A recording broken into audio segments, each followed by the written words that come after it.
বাবা ভাঙ্গাৰ 2026 চনত কৰ্কট ৰাশিৰ জাতক জাতিকাসকলৰ কাৰণে এটা গুৰুত্বপূৰ্ণ ভৱিষ্যবাণী কৰিছে।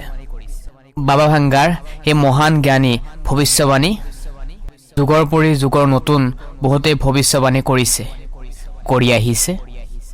2025 চনত বাবা ভাঙ্গাৰ ভৱিষ্যবাণী আপোনালোকে শুনিছে, কিন্তু আপোনালোকে জানে প্ৰিয় দৰ্শক 2026 চনত কৰ্কট ৰাশিৰ জাতক জাতিকাসকলৰ কাৰণে এনেকুৱা ধৰণৰ ভৱিষ্যবাণী কৰিছে যি শুনিলে আপোনাৰ গাৰ লোম শুৱৰি উঠিব পাৰে। নমস্কাৰ প্ৰিয় বন্ধু বান্ধৱীসকল, 2026 চনৰ কৰ্কট ৰাশিৰ জাতক জাতিকাসকলৰ ৰাশিফল অথবা ভাগ্যফল। আপোনালোকে মানুহক ভাল পায়। 2-1 দিনৰ ভিতৰতে 2025 চনত ৰাহু আৰু কেতুৰ কাৰণে বহুতো ঘাত প্ৰতিঘাত মাজেৰে আপোনালোকৰ পাৰ হৈছে দিনবোৰ। 2025 চনত বহুত দুখ কষ্টৰে পাৰ কৰিছে, সেয়া আপুনিয়ে কেৱল জানে। কিন্তু এই সমস্যাবোৰ সমাধান কি নহ'ব নেকি? আপোনালোকে নিশ্চয় ভাবি আছে। ৰখক, ভিডিঅ'টি আৰম্ভণিৰ পৰা শেষলৈ চাওক আৰু ভিডিঅ'টো ভাল লাগিলে লাইক এটা কৰি আৰু কোনখন ডিষ্ট্ৰিক্টৰ পৰা চাই আছে নিশ্চয় কমেণ্ট বক্সৰ জৰিয়তে ক'বলৈ একেবাৰে নাপাহৰিব প্ৰিয় দৰ্শক। তেনেহ'লে আহকচোন আমি পলম নকৰি ভিডিঅ'টোৰ মাজেৰে জীৱন এটা ৰাস্তাতে থমকি ৰৈ নাযায়। সেয়েহে দিনবোৰ সলনি হয়, মানুহৰ শৰীৰবোৰ সলনি হয়, লগতে মানুহৰ শিক্ষাবোৰো সলনি হয়। 2026 চনত হ'বলৈ গৈ আছে মহাজাগতি বিৰাল গ্ৰহ নক্ষত্ৰৰ বিশাল সুযোগ। ৰাশিৰ অধিপতি চন্দ্ৰ গুৰু বৃহস্পতিৰ বিশাল সংযোগ ঘটিবলৈ গৈ আছে। 2026 চনত কৰ্কট ৰাশিৰ জাতক জাতিকাসকলৰ বাবে ৰাজযোগ আৰু আপোনালোকৰ জীৱনত আহিব কিছু পৰিৱৰ্তন। আমি আজি আলোচনা কৰিম এই ভিডিঅ'টোৰ মাজত বাবা ভাঙ্গাৰ 4টা বিশাল পৰিৱৰ্তন খবৰ। 2026 চনত কোনটো মাহৰ পৰা আপোনালোকৰ সফলতা আহিব, ছাকচেছফুল হ'বলৈ পাৰিব, কোন গ্ৰহৰ আপোনালোকৰ ভাগ্য সলনি কৰি দিব, সবিশেষ জানিবলৈ ভিডিঅ'টো লাষ্টলৈ চাওক। কৰ্কট ৰাশি, আপোনালোক অলপ কাকাৰাৰ দৰে। বাহিৰৰ পৰা আপোনালোকক দেখিবলৈ বহুত শক্তিশালী অভিমানী যেন লাগে, কিন্তু আপোনালোকৰ হৃদয়ৰ মাজত কোমল মাখনৰ দৰে এক হৃদয় আছে আপোনালোকৰ। কোনোবা এজন ব্যক্তিয়ে আপোনালোকক যদি ভাল পোৱা দিয়ে তেনেহ'লে আপুনি গোটেই জীৱনটোৱে দি দিব পাৰে। কৰ্কট ৰাশিৰ মানুহসকলে অতীত পাহৰিব নোৱাৰে। 10 বছৰ 20 বছৰ আগত কোন ব্যক্তিয়ে আপোনালোকক কি কথা কৈছিলে সেইটো পাতকৈ আপোনালোকে ধৰি ৰাখে আৰু মনতো থাকে। আপোনালোকৰ মনত দুখ থাকিলেও টেনশ্যন থাকিলেও আপোনালোকৰ আশে পাশে মানুহে ভাবে আপোনালোকে সুখী আছে, ভালে আছে, হেপী আছে। আপোনালোকে মানুহৰ কষ্টও নিজৰ গাত তুলি লয়, দুখ কৰে, নিজৰ দুখ কষ্ট কিন্তু মানুহক ক'ব নোৱাৰে। আপোনালোকৰ এই এনেকুৱা ধৰণৰ আৱেগৰ কাৰণে সকলো ধৰণৰ শত্ৰু হয়, সকলো ক্ষেত্ৰতে শত্ৰু হয়।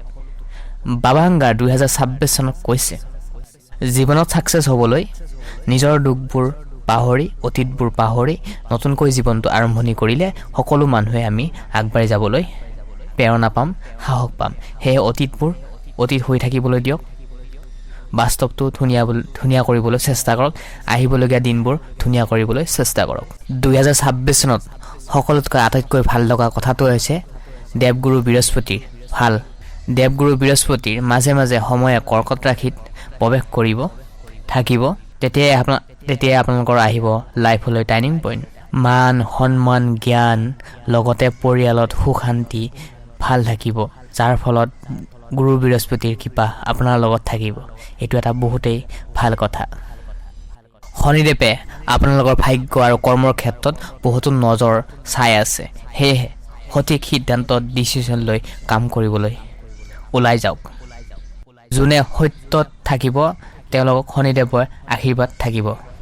ওপৰত শনিদেৱ আশীৰ্বাদ থাকিব। কৰ্কট ৰাশিৰ জাতক জাতিকাসকলৰ বাবা ভাঙ্গাই কৈছে কি 2026 চনত ক'ৰবাৰ পৰা হঠাৎ ধন অহাৰ সুযোগ লাভ কৰিবলৈ পাব।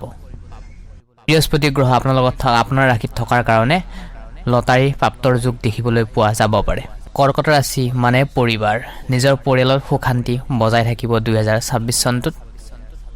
বাবা ভাঙ্গাই সকলো ক্ষেত্ৰতে ভালে কোৱা নাই, সাৱধান থাকিবলৈ কৈছে। 2026 চনত ঠাণ্ডা লগা কফ আৰু পানীৰ পৰা সাৱধানে থাকিবলৈ কৈছে। বাবা ভাঙ্গাই চতুৰ্থৰ ক্ষেত্ৰত সাৱধানে থাকিবলৈ কৈছে। আৱেগ, আপুনি দ্ৰুত গতিত কাৰোবাক বিশ্বাস কৰি লয় আপোনালোকৰ ঘৰত মাৰ লগত সম্পৰ্কত কোনোবা ব্যক্তিয়ে বিশ্বাসঘাত কৰিব পাৰে, সেয়ে আপুনি সাৱধান হৈ চলিব। নিজৰ মাৰ লগত ৰিলেশ্যনশ্বিপ বিল্ড কৰি ৰাখি নিগেটিভৰ পৰা দূৰত ৰখাবলৈ চেষ্টা কৰিব। 2026 চনত কাকো টকা পইচা ধাৰে নিদিব। কাকাৰা যেনেকৈ নিজৰ ঘৰত থাকিবলৈ ভাল পায়, ঠিক তেনেকৈ আপুনিও নিজৰ ঘৰৰ ফেমিলিৰ লগত দিনবোৰ কটাবলৈ ভাল পায়।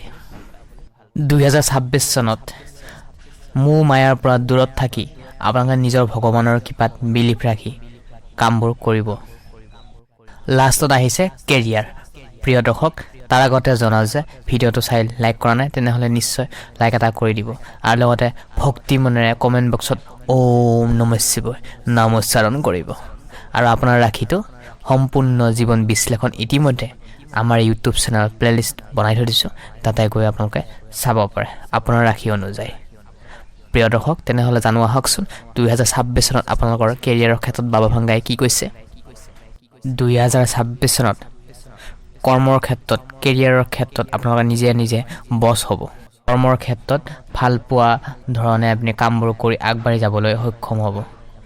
এডুকেশ্যনৰ ক্ষেত্ৰত, শিক্ষাৰ ক্ষেত্ৰত, নাৰ্ছিং, এডুকেশ্যন, হোটেল ব্যৱসায় ক্ষেত্ৰত বস্তুটো তেওঁলোকৰ কাৰণে শুভ। বৃহস্পতি গ্ৰহৰ শুভ ফল পাবলৈ, চন্দ্ৰ গ্ৰহৰ পাৱাৰ কমাবলৈ 2026 চনটোত এটা কাম নিশ্চয় কৰক। কৰ্কট ৰাশিৰ জাতক জাতিকাসকলৰ বাবে 2026 চনত প্ৰতিকাৰৰ সৈতে আমি দিছোঁ, ভালদৰে মনত ৰাখিব। আপোনালোকৰ প্ৰিয় মহাদেৱ, সেয়েহে প্ৰতি সোমবাৰে শিৱলিংগত গাখীৰ নহ'লে পানী ঢালিব, তেনেহ'লে আপুনি মানসিক শান্তি পাব। আপোনালোকৰ হাতত বাওঁ চাইডে ৰূপৰ আঙুঠি পৰিধান কৰক, তেনেহ'লে আপোনালোকৰ খংবোৰ কমাব আৰু মনটো শান্ত ৰাখিব। প্ৰতিদিন সোনকালে শুই উঠি যেতিয়া আপুনি শুই উঠে তেতিয়া মা লক্ষ্মীৰ চৰণত হাত দি সেৱা কৰক, তেনেহ'লে আৰ্থিক ক্ষেত্ৰত লাভৱান হ'ব। প্ৰিয় বন্ধু বান্ধৱীসকল, কৰ্কট ৰাশিৰ জাতক জাতিকাসকল 2026 চনত আপোনালোকৰ চকুৰ পানী মুচি অতীতবোৰ পাহৰি বাস্তৱটো ধুনীয়া কৰিবলৈ চেষ্টা কৰক আৰু দিনবোৰ ধুনীয়া কৰিবলৈ চেষ্টা কৰি আগবাঢ়ি যাওক। আপোনাৰ ভাল হ'লে আপোনাৰ ফেমিলিটোৰ ভাল হ'ব, ফেমিলিটোৰ মংগল হ'লে সমাজখনৰ মংগল হ'ব। বহুত আপুনি সহ্য কৰিছে, ধৈৰ্য ধৰিছে, সেইবোৰ আপোনালোকৰ অন্ত পৰিব। 2026 চনটো আপোনাৰ লগতে আপোনাৰ পৰিয়ালটোৰ মংগল হওক তাৰে কামনা কৰি আজি এই গুৰুত্বপূৰ্ণ ভিডিঅ'টোৰ পৰা আমি বিদায় মাগিছোঁ। আকৌ নেক্সট ভিডিঅ'ত আপোনালোকক আটাইকে লগ পাম। ওম নমঃ শিৱায়।